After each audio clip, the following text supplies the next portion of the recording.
Boa noite. Hoje nós vamos fazer o segundo encontro da série Candidatos com o Ratinho e hoje estamos recebendo aqui o Ciro Gomes. Vamos conversar durante 30 minutos. Ao final, o senhor vai ter 1 minuto para as considerações.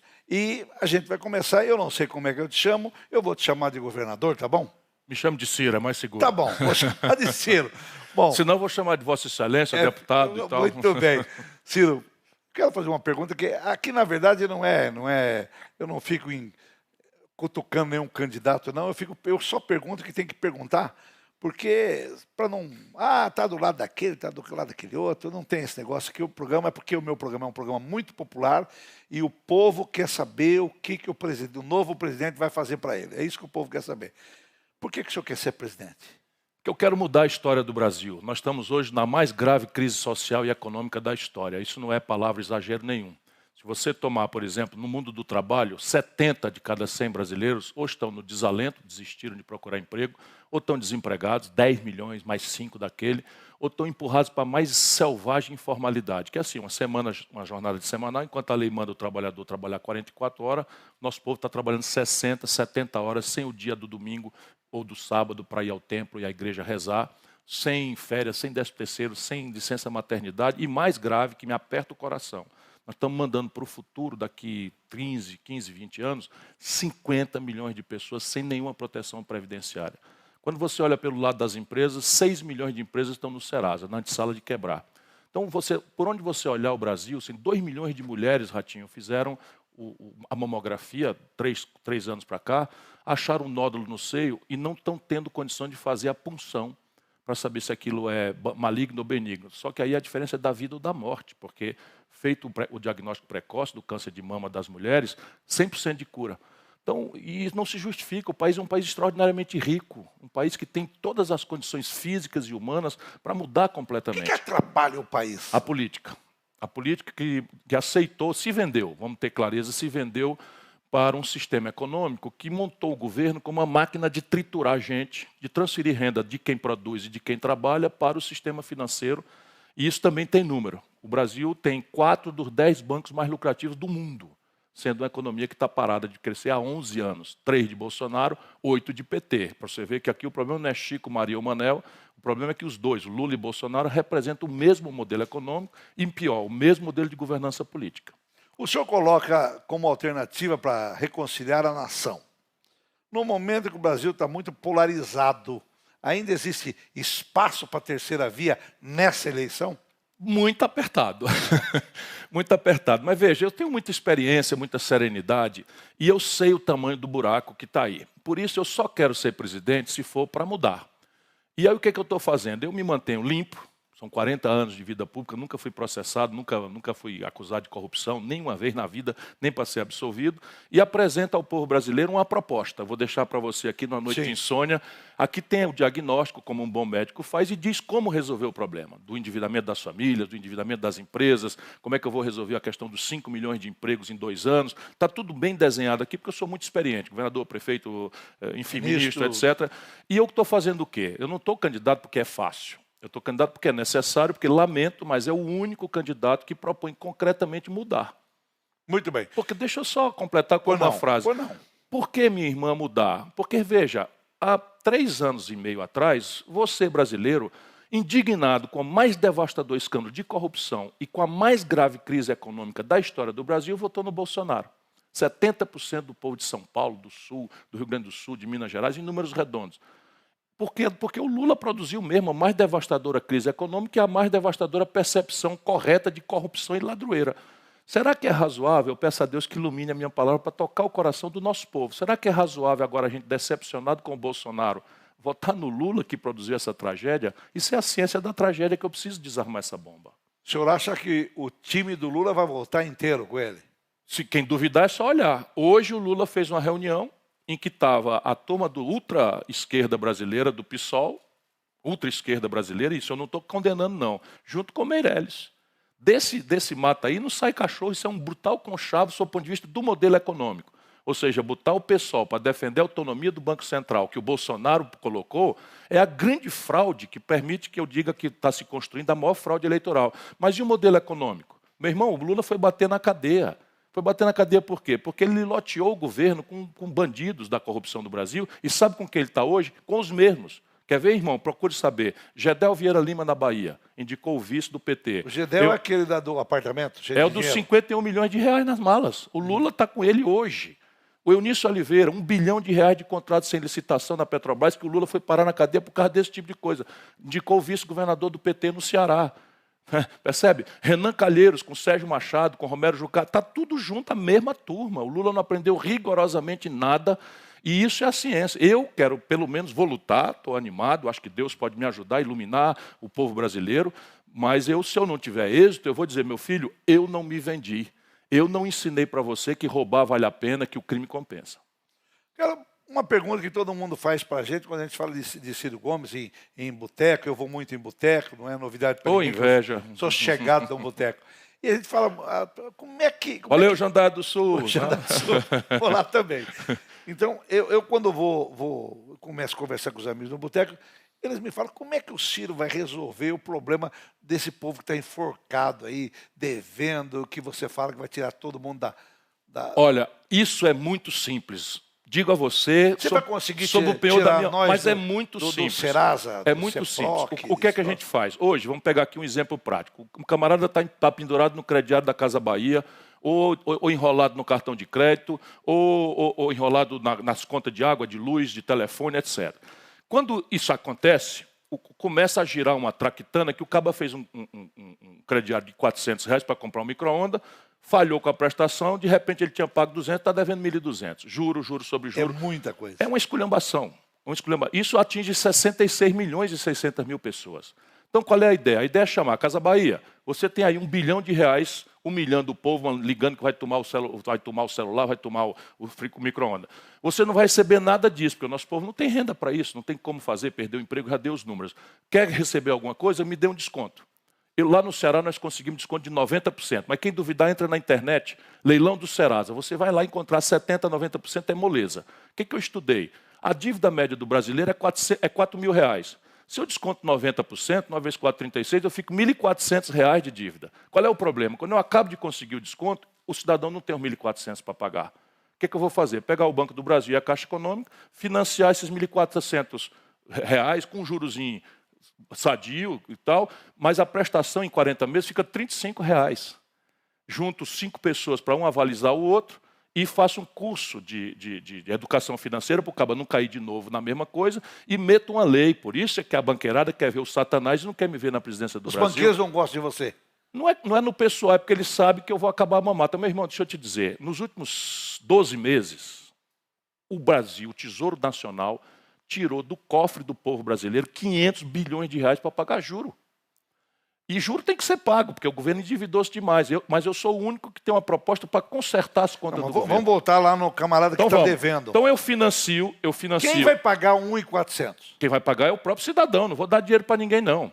Eu vou fazer o quê? Eu vou ser o advogado dele. Você vai negociar? Conseguindo abater 90% e vou financiar. O Banco do Brasil, vou fazer um empréstimo. Então você vai financiar os 1.400 Vou financiar, não vou também. dar dinheiro para ninguém, não. Por isso que eles ficam doidos para o povo não entender. É simples de fazer. Eu vou financiar. Quer dizer, vamos aqui bem no popularzão. Banco do Brasil. Estou devendo R$10.000. 10 mil. 90% vou tirar 10, fica 1.000. Fica 1.000. Eu vou lá no Banco do Brasil para me dar 1.000. Como é que eu faço? 1.000. Aí eu faço em 40 vezes, boto um juro de 25%, o Banco do Brasil vai ganhar dinheiro, só que eu faço o quê? Eu boto na valsa, eu boto 40 meses. E daí o cara volta a consumir. Aí ele vai voltar a consumir, porque é 60% da ativação da economia brasileira, que está há 11 anos parada, vem do consumo das famílias. Por isso que eu cheguei nessa solução. Não é só um ato de respeito a quem está humilhado hoje no SPC. 66 milhões é a maioria esmagadora do nosso povo. Ciro, você fala muito de taxar grandes fortunas. Como é que você... quando você propõe isso, você não afasta os investimentos do Brasil? Embora eu seja a favor. Eu sou a favor, já disse no meu programa de televisão, eu sou a favor da taxação das grandes fortunas. Sou muito a favor. Eu te agradeço essa pergunta, Ratinho, porque você é um homem que ganhou a vida trabalhando honestamente. E eu tenho muito respeito por rico que trabalhou e ganhou a sua riqueza trabalhando honestamente. Eu não sou o PT, que esculhamba rico, mas faz o serviço dos ricos, fazendo a política de juros mais cretina. O Lula concentrou em 5 bancos 85% das transações financeiras do Brasil. Não tem nada igual no mundo. Os americanos têm 5.000, mas vamos lá. Quando você faz um imposto muito alto, nas grandes patrimônios, você causa uma fuga de capitais. Por exemplo, a experiência francesa de 30 anos atrás, que eles usam hoje, o Bolsonaro e o Lula. Mas eu sou um cara muito experiente, eu fui ministro da Fazenda. A minha proposta é cobrar 0,5% apenas nos patrimônios, na pessoa física, iguais ou maiores a 20 milhões de reais. Mas não dá pouca gente? 58 mil pessoas, quase nada, em 212 milhões de habitantes. Só que a concentração de renda é tão grande que eu acho 70 bilhões de reais aí por ano. E com isso eu acabo com a pobreza no lado de 100% dos brasileiros. Isso daí eu queria dizer, eu não estou aqui relatando para quem eu vou votar, não é esse o objetivo, mas eu estou dizendo que é o Mas tipo... se tiver indeciso, eu quero pedir o seu voto, amadureça lá. Eu acho que se der essa quantidade de dinheiro, eu acho que é uma grande solução. Meu irmão, se eu pegar todas as famílias brasileiras, que são 24 milhões de famílias, que hoje estão passando fome, ou não fazendo as 3 refeições, eu preciso de algo ao redor de 80 bilhões de reais para completar um programa que garanta R$1.000 por família, como um direito constitucional previdenciário. E aí eu tenho o BPC, eu tenho a aposentadoria rural, eu tenho o Auxílio Brasil, eu tenho as outras coisas, e falta 80. Com esse imposto de 0,5%, é 50 centavos, Ratinho, sobre cada R$100 apenas na pessoa física. Deixa as empresas livres. E só na pessoa física. Não assusta o empresário. Nada, né? porque o empresário tem que ser estimulado para investir. Então, no meu projeto de reforma tributária, o investimento praticamente não tem imposto. Eu quero deslocar o imposto para a pessoa física, para a renda e para a retenção do patrimônio. Por isso que eu acho que eu preciso dizer de onde é que vem o dinheiro. Senão eu prometo educação, saúde, o Lula está prometendo picanha e cerveja, voltar todo mundo a ser feliz e não diz de onde vem o dinheiro. Ou seja, está mentindo para o povo. Muito bem. Então, se a gente conseguisse lá dar R$1.000 para o povo, não seria melhor arrumar um emprego para o camarada? Sem dúvida nenhuma, só que esse projeto ele é um projeto de renda mínima para o domicílio. Eu não vou dar R$1.000 para a pessoa. Então, qual é a ideia? O cidadão tem um salário mínimo, tem a carteira assinada, entra no programa. Por quê? Porque ele é um cara que ganha um trabalho, mas tem 3 bocas para comer em casa. A mulher desempregada e 2 meninos. Então, eu pego 1.200 dividido por 4. Dividido 1.200 por 4 dá 400. Para 572, que é a renda mínima da pobreza, eu preciso completar. Então, eu vou completar essa renda. Então, a sua renda mínima seria R$1.000 por família? Por família, e garantindo que ninguém, por pessoa, por mês, ganhe menos de R$471. Por quê? Porque o cidadão ganha 1.200, mas tem 4 bocas para comer, a boca come 400. Né? 1.400, 1.200 dividido por 4 ganha 300. Eu preciso, então, que ele tenha R$272 de complementação para que acabe a pobreza no Brasil. Agora, você fala muito, Ciro, eu estou te chamando de Ciro, por favor, eu prefiro, claro. Você fala muito de fazer plebiscito. Mas daí você não esvazia o Congresso? Mas o plebiscito é só um fusível para não ter o curto-circuito. Deixa eu ver, eu tenho pensado muito mesmo com a minha experiência, como é que eu livro o Brasil da corrupção, que simplesmente, Ratinho, vamos raciocinar juntos. Sim. Você é uma pessoa da comunicação, é popular, mas tem vocação política. Você tem sensibilidade. Gosta de política. Gosta de política. Então, repare, o Collor foi o primeiro presidente eleito, foi cassado. Governou com essa gente aí e foi cassado. O Fernando Henrique governou com essa gente, o PSDB nunca mais ganhou uma eleição, nem está disputando hoje. Tamanha a desmoralização que aconteceu. O Lula foi bater na cadeia governando com essa gente. A Dilma foi caçada governando com essa gente. O Michel Temer foi bater na cadeia governando com essa gente. E o Bolsonaro está aí desmoralizado governando com essa gente. Ou seja, eu fico pensando, eu não quero ser presidente para ser caçado ou preso. Eu quero ir para sair pela porta da frente, como Itamar Franco saiu, fazendo com que o povo brasileiro me bata a palma e me reconheça como o cara que mudou a vida do povo brasileiro. Como é que eu faço? Como é que eu faço? Como é que eu faço? Um homem experiente como eu. Vou propor. Primeiro, encher o saco da população com minha proposta. De maneira que a população, em vez de votar em mim, vota em mim e na proposta. Porque isso diminui muito a distância entre um presidente que tem uma ideia, que estabeleceu uma cumplicidade, um acordo com o povo, não é? Porque se eu escapar da pancadaria, se elejo eu e a ideia. Mas eu quero usar aqueles 6 primeiros meses, que é mágico. O presidente, se o Fernando Henrique tivesse proposto uma reforma, dizendo, ou passa isso aqui ou não passa o real, tinha passado tudo. O Lula, 86% de popularidade, o líder popular mais carismático da democracia brasileira, não propôs nada para botar a culpa no Congresso. Essa é a questão. E depois dos 6 primeiros meses, que é durante os 6 primeiros meses, o que é que eu vou fazer? Eu vou trocar a negociação do toma lá da cá, da corrupção, da fisiologia, que está desmoralizando todo mundo, por um novo acordo com os governadores e prefeitos. De novo, a minha experiência. O deputado está em Brasília, ele só atende os lobbies, os grupos de pressão, a corrupção, o dinheiro para a campanha, ou o prestígio, qualquer coisa. Nem é sempre corrupção, não. Eu conheço bem o parlamento. Ele só respeita mais do que isso o prefeito e o governador que dão a eleição dele. Dão a eleição para Então, o que é que eu vou fazer? Eu vou pegar os governadores e prefeitos e fazer um grande acordo, dando em troca um refinanciamento da dívida dos estados e municípios, que estão tudo quebrado. Manda piso disso, piso daquilo, e a lei, o Bolsonaro dispensa imposto, ou seja, está diminuindo a receita, aumentando a despesa, e os meninos do Ministério Público, tudo botando defeito em prefeito, botando defeito em governador, está um caos. Eu pego isso, renegocio a dívida. Só para você tomar o caso de São Paulo, ou de Minas Gerais, ou do Rio Grande do Sul, que são estados que estão, Rio de Janeiro, são 80% da dívida. Eles estão mandando para Brasília de 12 a 15 reais de cada 100 que arrecada. Ou seja, já não tem dinheiro para nada e ainda manda para Brasília. O que é que eu proponho? Meu irmão, você não vai mais mandar esse dinheiro para Brasília. Você vai ficar com esse dinheiro mediante um programa de investimento, mas eu só posso garantir essa troca se você me trouxer o voto da sua bancada toda. Passa.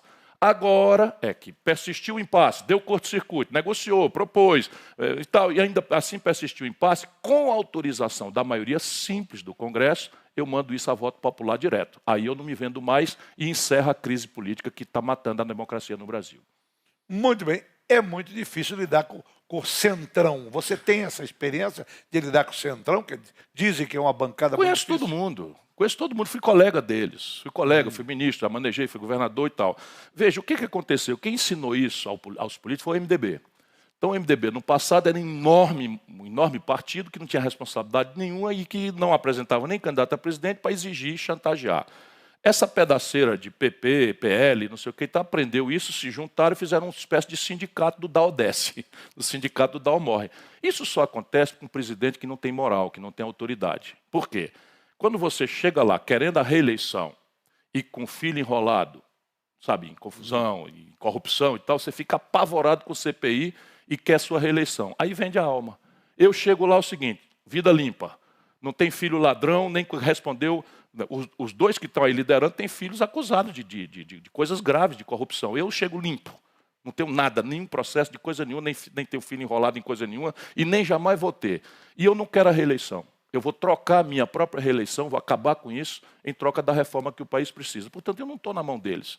Vou negociar nessa base. Está aqui, eu me acertei com o povo, propus isso assim, assim, assado, um imposto sobre grandes fortunas, um programa de renda mínima, renegociar a dívida das famílias e tal. E o povo me deu a eleição, se o povo me der a eleição. Então você, meu irmão, vai ficar contra mim, está ficando contra o povo. Eu vou trazer o seu governador, o seu prefeito para lhe dar uns conselhos aqui e tal, e tal. Não deu, eu vou chamar o povo para votar. Você acha todos esses projetos que você vem falando, eu tenho te assistido aí nos podcasts da vida aí, isso foram bastantes. Qual dessas propostas você acha que chama mais atenção do seu eleitor? Sob o ponto de vista popular, é o refinanciamento da dívida. Mas hoje há uma carga de propaganda do sistema financeiro, porque isso é a nova escravidão. As pessoas acham que é necessário, as pessoas acham que é uma coisa justa, que é uma coisa muito boa, mas estão todo dia bombardeadas com o deboche para dizer que não é possível. E é perfeitamente possível e muito simples de fazer. Eu só quero que passe a bola para mim, que eu resolvi isso nos 6 primeiros meses. Corrupção, que todo mundo falou da corrupção, tiraram a Dilma por causa de... Pedalada fiscal, aquela pedalada fiscal e corrupção. A gente sempre está falando disso. Você acha que o Ciro consegue acabar com a corrupção? Quem prometeu isso para o povo não passa de um mentiroso grande. Por quê? Porque a corrupção é que nem o pecado. É uma fraqueza humana. Então você mexeu com o dinheiro dos outros, lá se vai a tentação de você pegar o dinheiro. O que eu posso prometer? Eu posso prometer que eu não me corrompo.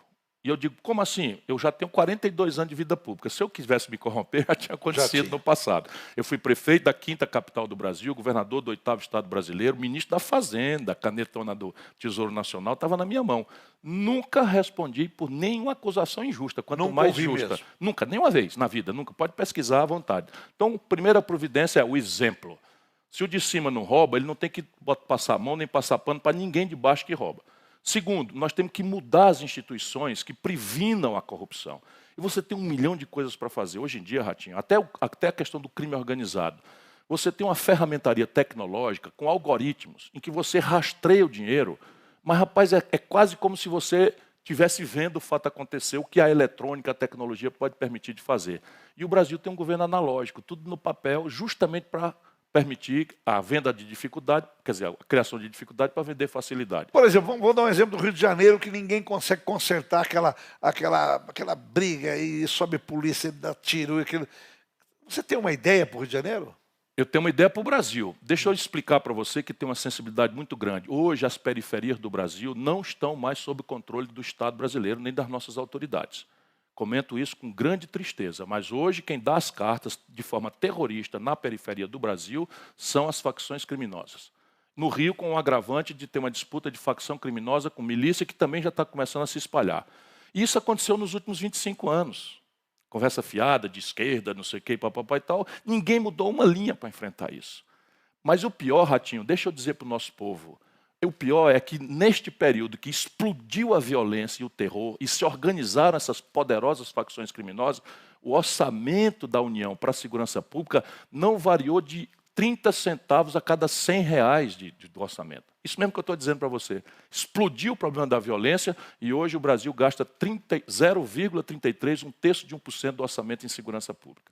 Então eu quero assumir para mim, para a presidência da República, eu vou federalizar o combate ao crime organizado. De novo, não é porque eu quero ser o valentão, não, isso é um negócio difícil, mas é porque eu aprendi, com a minha experiência, que a polícia local não tem capacidade de resolver isso por uma circunstância. O policial é trabalhador.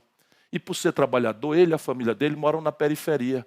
Ele sai para trabalhar, a família fica ali, ou ele tem um pacto de não agressão com a facção criminosa, ou o terror vai tomar conta. E ele vai relativizando, ele acha, olha, eu vou combater aqui o narcotráfico quando eu sei que o burguês lá da zona sul do Rio, falando de combater o fascismo, está cheirando cocaína desbragadamente e nunca houve uma batida policial nos apartamentos da esquerda caviar do Rio de Janeiro, que prestam de serviço mortal ao Rio e ao Brasil. Percebe? E isso eu vou assumir para mim por isso, porque o policial local ele não tem condição de fazer.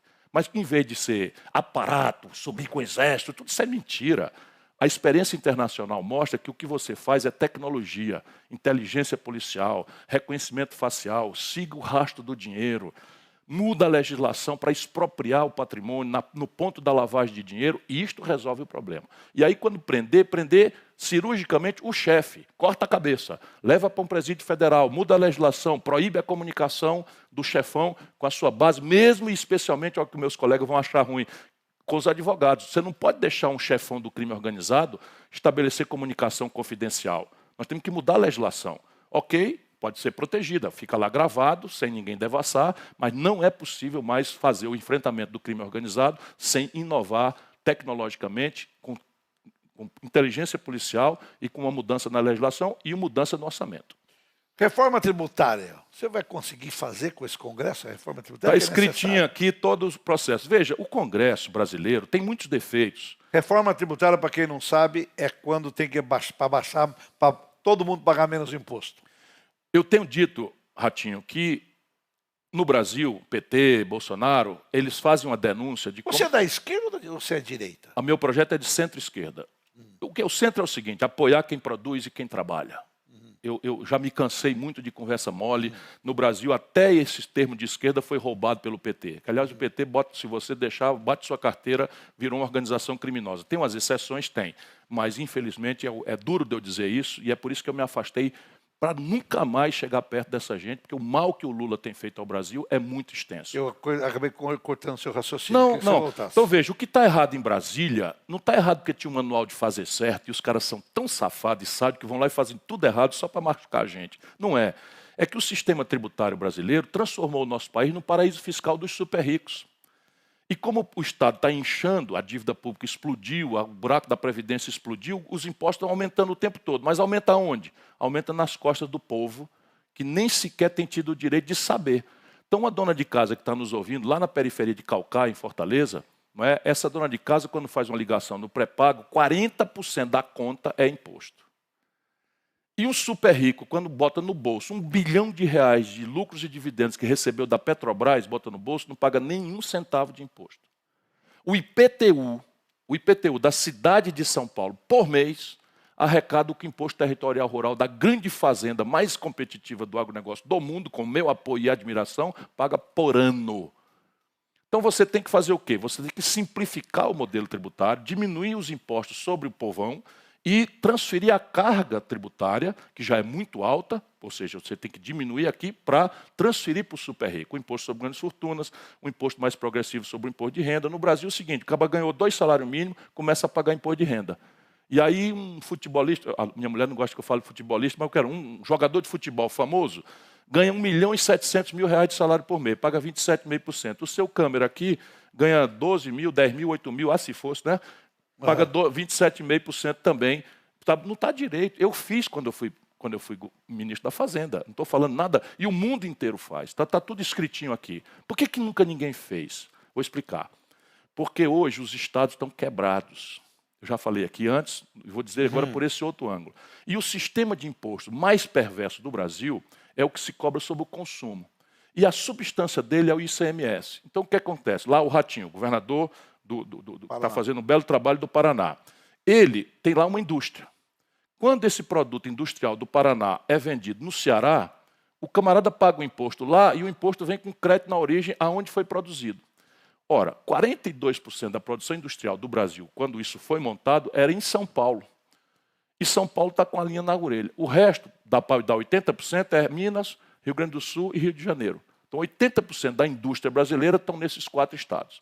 Resultado, eles vendem para o Brasil inteiro e o crédito na origem traz o dinheiro de volta. Eles estão quebrados, eles não podem abrir mão de um centavo. Por isso que não passa. Quando eu digo, eu vou pegar os 600 bilhões de reais da dívida dos estados e vou renegociar, eu digo para eles, ó, me ajude a fazer a reforma tributária que eu lhe compenso, tirando a faca do pescoço da dívida, que é... Aí é absurdo? Não, deixa eu te explicar. A dívida pública brasileira está se aproximando de 8 trilhões de reais. 8 trilhões, são 7 trilhões e 600 bilhões de reais. Toda a dívida dos estados e municípios juntas, 600 bilhões.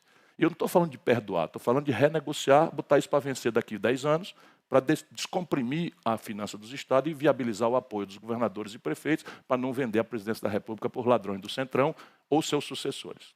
Bom, nós ainda temos 4 minutos e eu tenho umas coisas para perguntar aqui.